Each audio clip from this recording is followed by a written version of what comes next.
How about them Red Sox, folks? How about them Red Sox coming back from down 6-2 to walk off the Braves in the bottom of the ninth last night?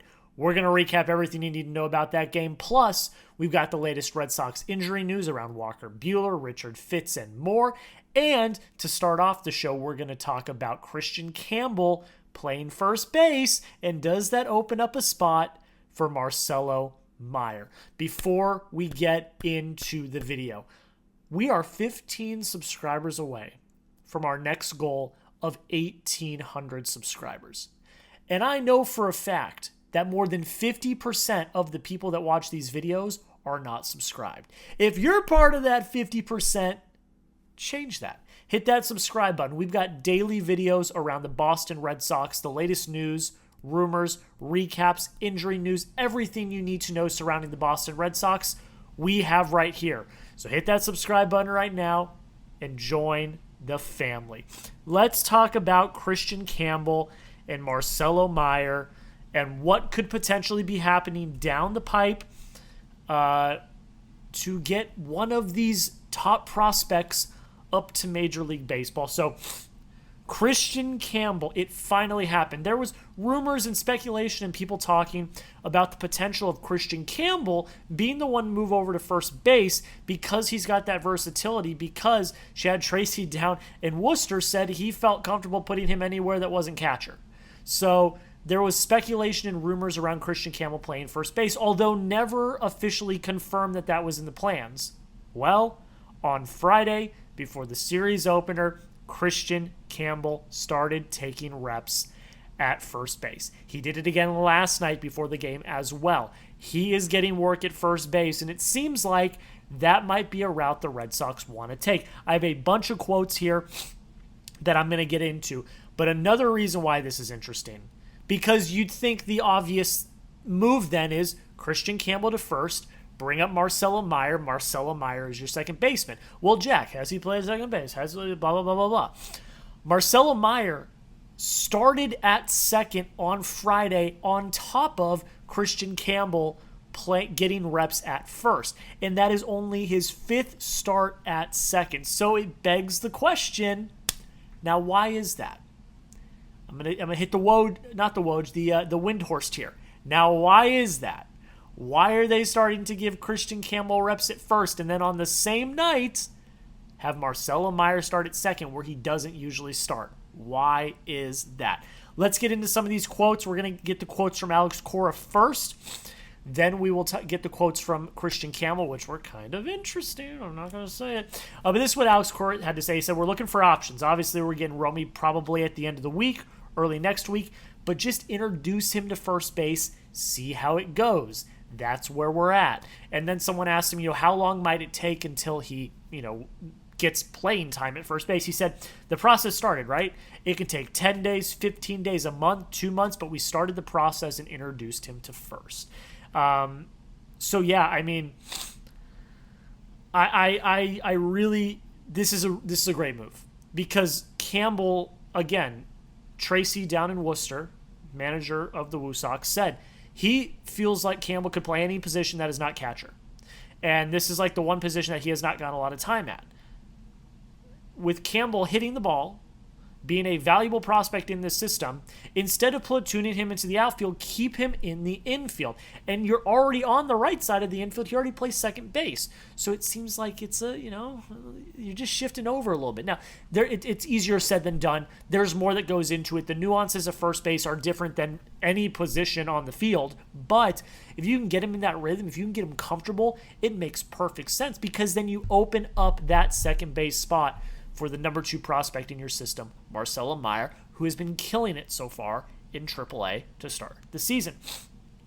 Here's what Campbell had to say about the endeavor. He said, I'm not exactly sure what the plans are, but it's something I definitely have to get used to. He talked about how the conversation with Core centered around his versatility, and the manager's message was more, let's give this a try. Not, hey, you're going to play first base. Let's see what happens. Let's give it a try, which I think is the right direction to take about this. He said, I think this is my last position I need to learn out of all of them, so I get to knock it off my bucket list for sure, which, again, talking about the versatility. He's played basically every position under the sun. And then he continued a little bit more. He said it definitely helps a lot being on the same side as second base, so it's not completely different. He did say it is a little awkward. It looks a little bit different, but the more and more I'm over there working it, the better I'll get, which, of course, with reps, you get better. You get more used to it. And then this was the quote of the day that everyone was talking about. When asked what position was his favorite, Campbell said, "Whatever makes the team better. That's the position I play." That's called PR training, ladies and gentlemen. That is how you do it. I think this could be a great option, honestly, because, again, Campbell's got the versatility. He started to look really good defensively at second base. If you can move him over to first, teach him the nuances of first, you're just adding another tool to his tool belt. And then once again, you are bringing up the number 2 prospect in your system who has been playing really well so far down in Worcester at AAA in Marcelo Mayer. I think it's all positives. There is nothing negative that can come out of this, in my opinion. Do not rush him, though. Take your time. You need to make sure that he is comfortable and confident at the position before you actually make the move. But again, I'm going to hit my wind horse. Why is that? Why did Kristian Campbell start taking practice reps at first on Friday and Marcelo Mayer get a start at second? Why is that? You let me know.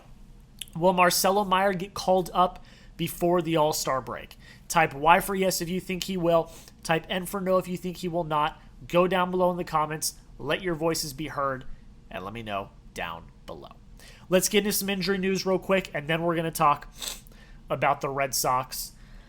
Awesome walk-off win over the Atlanta Braves. I'm going to go through these quick because there's a lot of injury updates, which is great. Walker Buehler, and this all came Friday, by the way. I have not seen anything new as of the time of recording this. This all came on Friday. I just didn't get to hit it because we went in full-on rant mode last night. Walker Buehler pitched a live batting practice on Thursday at Fenway. He faced Romy Gonzalez, David Hamilton, and others. He should be ready for Tuesday. Cora basically all but confirmed he's going to pitch on Tuesday in place of Tanner Houck against the New York Mets. Really great to see a spark that they need in this rotation, especially after Lucas Giolito looked really, really bad last night. Richard Fitts, Cora said it's possible he could make a rehab start starting late next week. Fitts said he hasn't felt pain in the last 2 weeks, and he's just starting to get ramped up. That's another really great addition to this rotation. Look, I think that you get Buehler and Fitts back, your rotation actually looks pretty good. Right now, there's a lot of question marks and there's a lot of concerns, but if you get those 2 back, I think we're cooking with gas, and they can be coming at the right time when the Red Sox might be starting to get a little bit hot. Patrick Sandoval, who we haven't heard from, he had elbow surgery last year and is probably not going to see the light of day pretty much at all this year. They signed him in the offseason, kind of taking on the Lucas Giolito role of, you let him rehab for an entire year and then he's back. He threw off the mound on Friday for the first time since undergoing that internal brace procedure, which is good. It's good. We're not going to see him for months probably. It's going to be a while until Patrick Sandoval takes the mound, but just to see that he's finally thrown off the mound for the first time is really awesome to see. Romy Gonzalez, eligible to be activated from the IL on Sunday, and Cora said probably early next week, so great. You can get Abraham Toro off this team or Nick Sogard. I would keep Sogard up. I think that he has played better and hit better than Toro, but one of them will go down in the corresponding move, and you'll have Romy Gonzalez back up on the team. And then Masataka Yoshida, he began taking swings again after he got that cortisone shot on May 4th, but he is still not throwing. I don't think we're ever going to see him play again for the Red Sox, but it's positive that he's taking swings again. We'll see what happens. I don't know. I genuinely believe he's hurt now. I think we all thought he was on the Phantom IL. I genuinely believe he's hurt now. So even if an injury happens, I don't know if we'll see him. I think if a bad injury happens to an outfielder or something, it's going to be Roman Anthony. It's not going to be Masataka Yoshida. And then last but not least, Kutter Crawford threw a live batting practice, in Fort Myers on Friday. Another step in the right direction for Kutter. I still don't know when we're going to see him. I still think it's going to be a while before we see him. But nonetheless, he's getting the reps. He's getting better. Hopefully we see him healthy here sooner rather than later. If you want the Red Sox to get healthy, hit a like on the video. And also, if you're watching 10 minutes into the video, we must be doing something right. So hit that like button. I want to see every person that watches this video liking this video because we all want the Red Sox to be healthy, of course. So again, if you want the Red Sox to get healthy, which it seems like they're starting to, hit that like button. Alrighty, ladies and gentlemen. Red Sox win 7-6 in walk-off fashion. They needed this one. One game under 500 now, I believe, if I remember correctly. Did the Yankees lose today?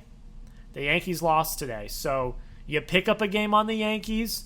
You are tied for second place in the division now with the Toronto Blue Jays, and you're 4 games back. So you pick up a game on the Yankees, which is huge, and you win, which you desperately needed. 4-game losing streak. If it went to 5, I think we would have been even more panic mode than we were before. But let's talk about it. Let's get into the brass tacks. Giolito looked bad today. He did. He didn't look good. And it's like he like bad outing, good outing, bad outing, good outing. Like he's like literally like it's weird. But he went 4 innings, 8 hits, 6 earned runs, 2 walks, 3 Ks, 3 home runs. His ERA is now sitting at 7.08. Back-to-back home runs in the first for the second game in a row. Yeah, not great. Giolito looked off from the start. I don't know if it was a command thing. I don't know if his pitches weren't fully working, but he couldn't find the zone, and then when he did, he was getting crushed. Like I said, 8 hits, and that's 10 base runners in 4 innings. That's not a recipe for success, and they hit him hard. Again, the 2 home runs in the top of the first, and then Drake Baldwin hits one in the third. They were up 5-0 really quick, and I think most Red Sox fans, including myself, were like, "Oh God, oh shoot, here we go again." I was because the Red Sox have not shown that they've had the ice. They have not shown that they've had the killer instinct. They have not shown that they've been able to come back from a deficit. Well, thankfully tonight they showed a little different. The rest of the bullpen, good news tonight, the rest of the bullpen was absolute nails. Brendan Bernardino comes in after blundering the night before. Perfect inning, struck out 1.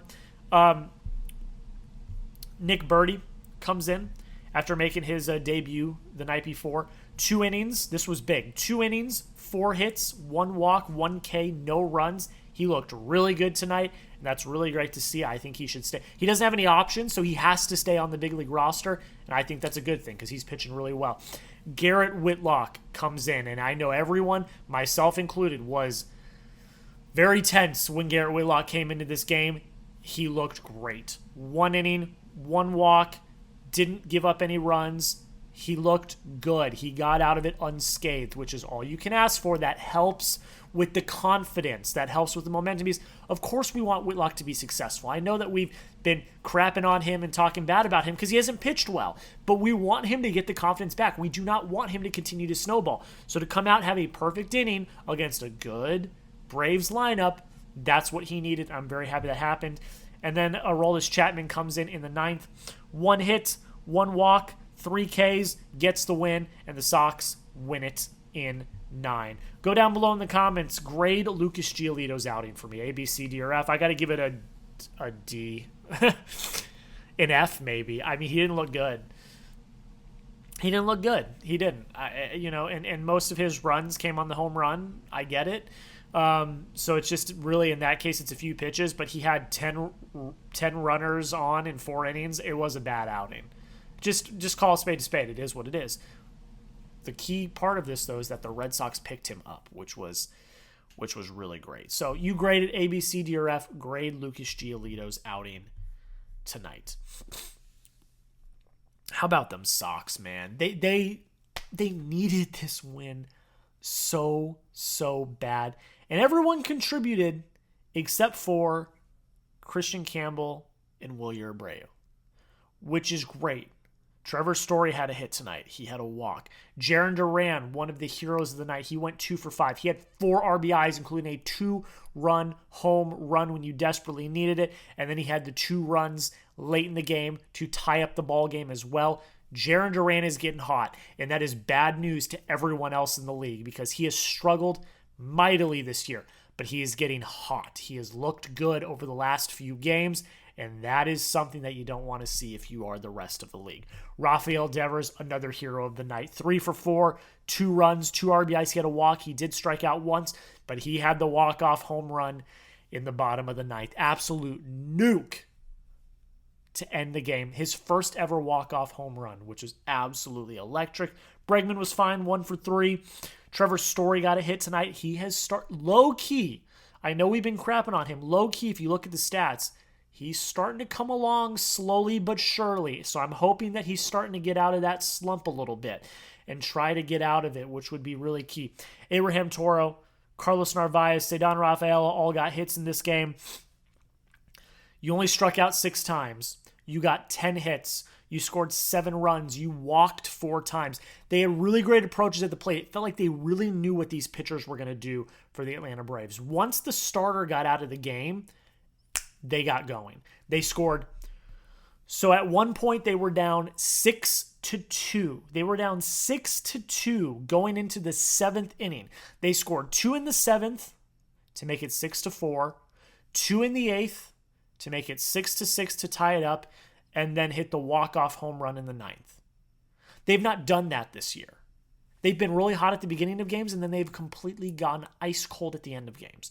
The fact that they showed that they have the poise and they have the ability and the confidence to get up there and score runs when it matters late in games and rally when they need to, this game is a huge confidence boost for the team as a whole because they needed this so bad. They've never needed a game more. I'm going to get ahead of myself, but if the Red Sox were to win the World Series this year, big if, they've got a long way to go. But if they were to win the World Series this year, when you get the World Series DVD, you know, the commemorative DVD that shows how the season went, May 17th, that's going to be a big date that is circled on the calendar of all Red Sox fans. That I think, I hope, I pray, I hope this is the turning point for this team. You're getting healthy. You're getting pitchers back going into next week. Everyone in the lineup is starting to hit when they need to. Is this the catalyst? I think it is. I think it is. But you let me know. Was this game the catalyst for the Red Sox season? Just comment yes or no in the comments. Yes, it is. No, it's not. I think it is.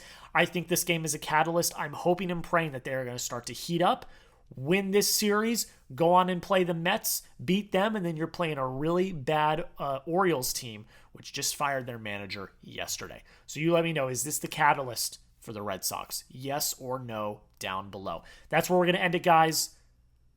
Win the series today. It needs to happen. They need to win the series today. That's going to be a huge momentum boost to start off this homestand. Make sure you subscribe once again. We are so close to our goal of 1,800 subscribers. I appreciate you all. Y'all are the best. Have a great rest of your day. And until next time, go Sox.